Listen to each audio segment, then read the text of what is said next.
फिर कौन लेंगे लेंगे भौजी लेंगे लेंगे क्या है हमके दिखावा तारू लेंगे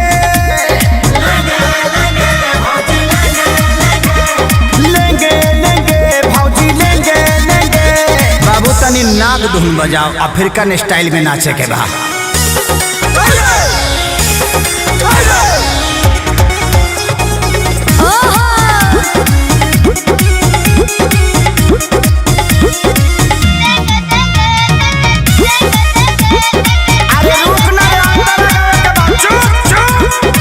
भौजी रूगल बेचो आरे लीची ले लो देखे के पागल बाजार भइल बा हो जवार भइल बा गाछी के फल फलादार भइल बा हो तो यार भइल बा हर ले लो पैसा ना पावे आज दिए दाम उधारे कहे बेवर दुलारे हे भौजी होई फल रसदारे।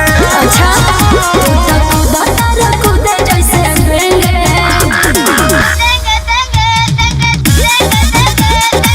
हाई बेंगवा घुस गइल रे फिर कौन भगवे किनारे लेंगे लेंगे भौजी लेंगे लेंगे हम तो खैला बिना नागी लगेंगे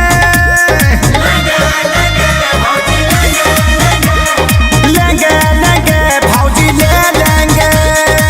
खाली चिलेबे कर बस दिलेबो कर बस रे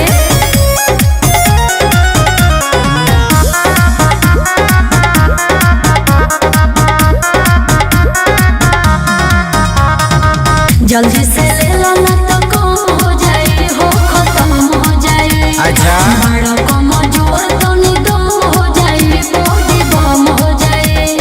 खेसारी खानी अखिलेश खेसारी विकास बार खड़ा ले खाती दोबारा हे भौजी होई मालदा हर सहारा बना के आइल बड़ा लोगेंगे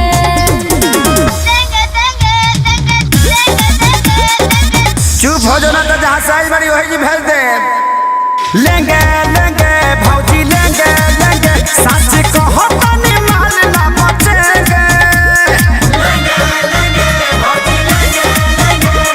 लेंगे भौजी लेंगे बड़ा निमन गो की बड़ा लो एक बार में सब ले ले लो।